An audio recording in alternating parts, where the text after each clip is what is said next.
Everyone watching the show, do you be yourself and make sure that you love being yourself. And it's going to be roadblocks, it's going to be tribulations, but always remember this is a life experience.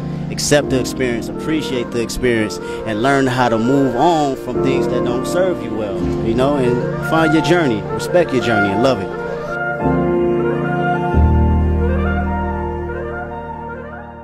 In my community, I'm 31, so I'm a leader now. I got young homies that grew up looking at me, all my moves, they seen it. You know what I mean? They seen me at 6, 7 years old. They was looking out their window. We was outside. They came outside when they was 10, 11. They remember everything. So they got the most profound understanding of the transition. These dudes are chefs. They still bangers. But you been having a passion to cook this whole time? Damn, that's crazy. Niggas would have never known. But, I rap. It used to be held against me that I rap. I used to have to fight more than niggas because I rap.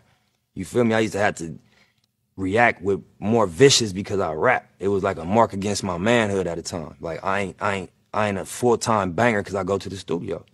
That pressure stopped a lot of people from pursuing their passions. So I went through a lot for that. You feel me? I went through extra fights, all type of shit, just because I wasn't gonna let niggas scare me out of my passion. I read somewhere that the highest human act is to inspire, and we all are in search of inspiration every day. We all have the capacity to inspire people. To be able to either inspire or be inspired, I think, is what creates movements, you know? You have to know, even if don't nobody else say you are, you have to know that you are a vessel, you know, and you receive and you transmit, you know, so don't let nobody degrade you, you know, about who you are. You have to know. So you gotta really pay attention to things around you and things that come through you, because you never know how the one is using you. I didn't know at that time what was going on, but I paid close attention because I knew I was a vessel.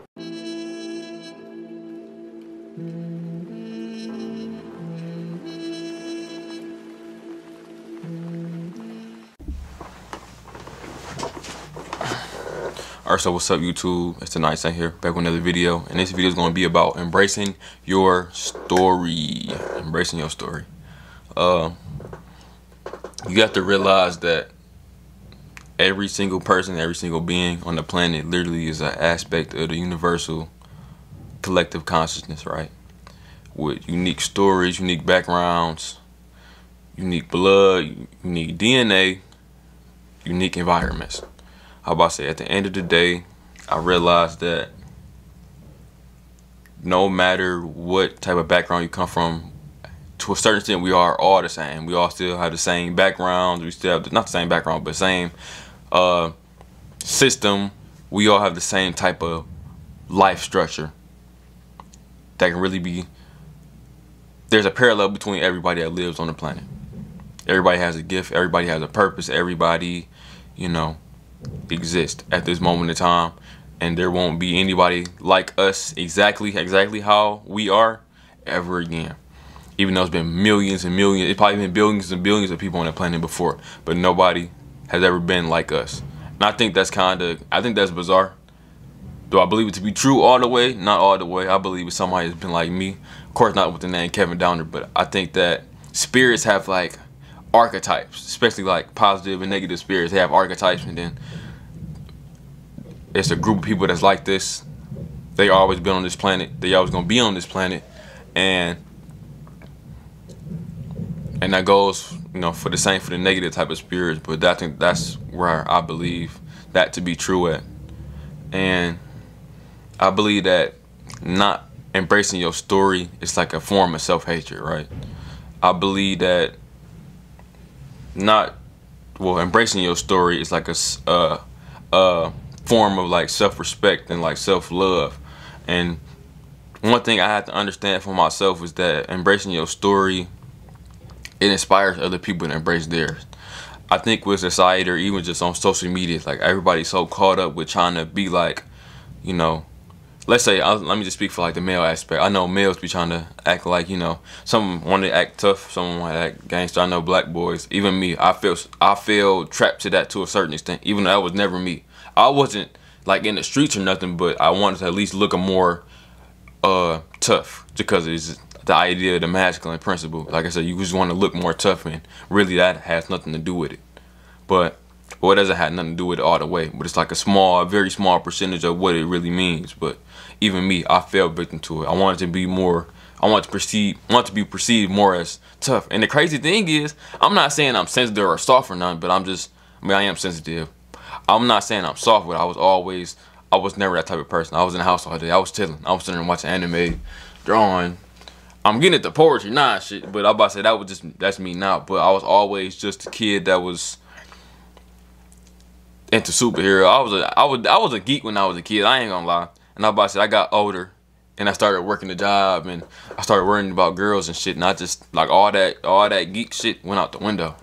Like and I'm kind of sad that it did, because that was really who I was at the, you know. And I still am. Like I said, I'm getting back into it slowly, but that's who I was. I couldn't run away from that. I never wanted to intentionally. It's just, you know, when you get into environments where, you know, you're in a sense it's competing. It's like when you're in school, it's a matrix. Of course, you want to be popular. I was about to say I was lame. I wasn't lame. I always thought I was a loser. So that's probably the reason why my self-esteem was shitty. So I was always like, damn, like I don't know nobody. Like I said, I don't no girls talking to me either. So I am like, what can I do to, you know, change that? And I guess putting away with my childish things was one way of doing that. But like I said, even that didn't work. I mean, of course, as I got older, and you know, the internet helped that a little bit. The internet is make everybody alike, and I think I like that, but I hate it at the same time. It makes people embrace everything, but now everybody's like the same person, and to a certain extent, we are. Like I said, you are a part of like the universal, you know, collective consciousness, but it makes nothing unique anymore, to a certain extent, and that's where the embracing your story is. Like some people are just some people. And some people are very eccentric, and some people are very shy, some people are very loud, and that's just who they are. And by not being who you are like minimizing your light. Everybody is who they are and who they meant to be. But through societal pressures, we always shape-shifting, you know, trying to fit inside this box for acceptance, because we fear rejection. Really, I fear rejection from my own family. And I'm about to say, and it was never even stated that I, you know, should feel reject or have a fear of rejection. It's just something that you pick up subconsciously from just, you know, micro behaviors, or, you know, you just pick it up unconsciously. You don't notice you're doing it, but you are. Like, that's how kids learn to lie. It's like nobody may not lie to them, but it's just these emotions push you to think a certain way, and then a certain way provoke these type of beliefs. Let's say as a parent, or, you know, a kid stole something. Let's say, let's go back to your old kid self, and you took something. You probably ate it, and then you lied about it. I'm about to say you lied about it just because you didn't want to make your parents upset, or you feared whatever they had to respond back with, and then you start to feel these feelings of rejection when, you know, they find out the truth, and then they tell you how disappointed they are. And that's just one way of just how rejections causes an individual to really start to, you know, get comfortable with lying and just changing who they are to, you know, fit a narrative, or or keep the peace. So yeah, so to me now, I guess since I got a little older and I matured a little bit more, I realized that embracing your story, embracing who you are is a way to really, you know, love yourself, but also it shows others the blueprint to, you know, being themselves. It gives space for people around you to really be themselves. And it's like, in a sense, it's like a trickle effect. When you stop trying to like kiss ass, and you stop trying to, you know, be somebody else for people around you, and so you start to be yourself raw, it's like it inspires people to be themselves. It inspires change. It inspires people to have some boldness and some courage to really live life the way that they want to live it. Like, and it's beautiful to see. Like, I see this in everybody around me. of course, I try not to allow my ego to get too big, because because you can, when you doing better with your life and when you changing, you genuinely see how people receive you differently. You see that the people that's around you, they change. Either they get better or they get bitter. And some people, they see you doing well. Like I said, it's like I know people be saying competition is bad.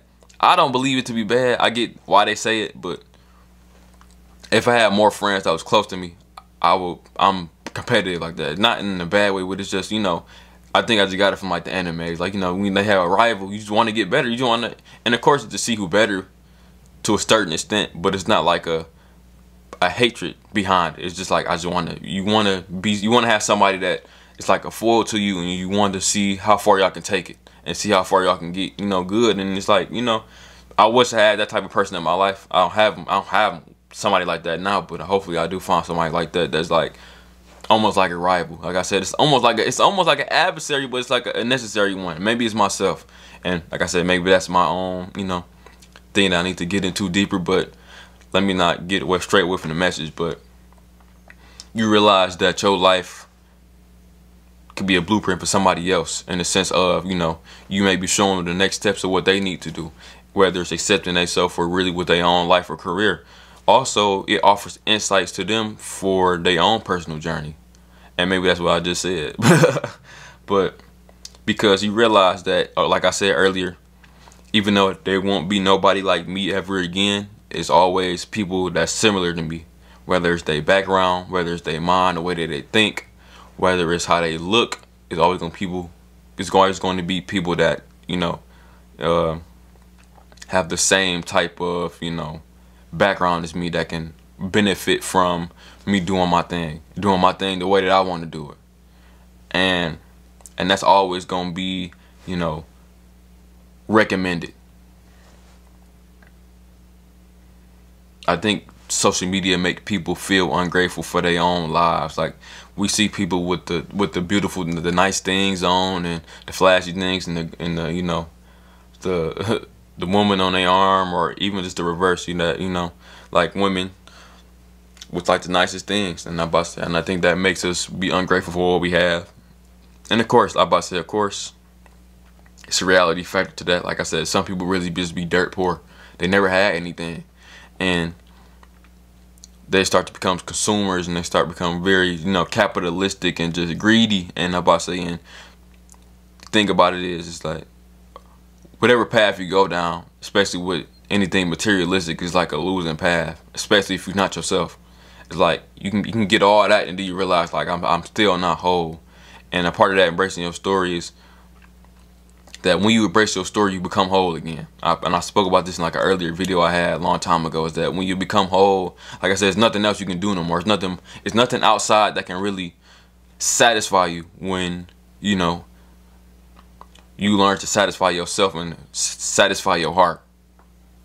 Satisfy your heart and your mind and just your being. Like, I had to get that. I'll be, every now and then I fall into like these materialistic traps where I'm like, dog, like I don't, let's say I may not have something right now, or I'm in this stuck position, and I'm upset that I'm not where I want to be at. But I gotta realize that, if I was there right now, I was probably, more than likely, it'd be an advanced emotion that I'm feeling, but it would all stem from the same thing. You're just feeling ungrateful or feeling inadequate.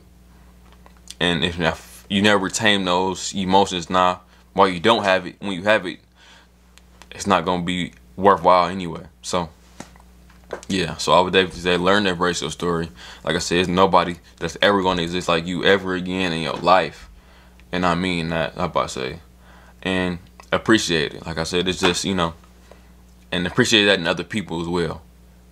Always appreciate people's, and not people's, I'm sounding so ignorant. Appreciate other people in your life, especially the more genuine people in your life. You will not ever meet somebody like them ever again. And just to get spiritual for a little slight second, you got to realize that people that you meet just are, unique as you are. They in your life for small amounts of time. Love them, appreciate them, take them in for what they are. Learn lessons they may bring with you, or with them, and honor them. Never talk down on them, because to a certain extent, you know, I think that these other people, just as unique as you are an aspect of you, and they're merely a reflection of you, and they're trying to show you something inside yourself. And that's why you really got to become a student of life and just get better at reading in between the lines and the fabrics of reality with people, situations, environments, anything. Literally, that's how I live. So yeah, if y'all like the video, like, comment, subscribe, and I'll see y'all later. Thank you.